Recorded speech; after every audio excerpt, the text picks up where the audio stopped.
if the infotainment system's ever giving you a problem. So Apple CarPlay's not working, Android Auto's not working, or it's just kind of glitched out on you.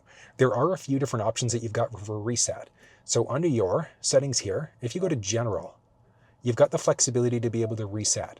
With your forward pass, that's going to reset the app for your phone, but you've also got the factory reset. The downside of doing a factory reset is it wipes everything from the infotainment system. So it's going to get rid of all the settings, phones that you've connected, presets, and things like that. What you actually want to do is a soft screen reboot. In order to do that soft reboot in this Ranger, what you have to do, along the steering wheel here, you've got your volume down button and then the right seek button along the outside of the steering wheel.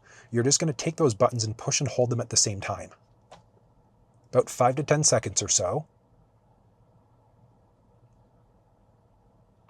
And eventually you see that the infotainment system just turns off.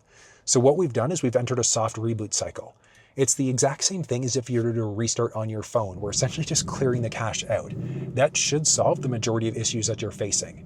If the soft screen reboot doesn't work, the next step from there is going to be to do that full factory reset. And if the full factory reset doesn't work, you're going to have to bring it into the Ford dealership for them to have a look and see what's going on.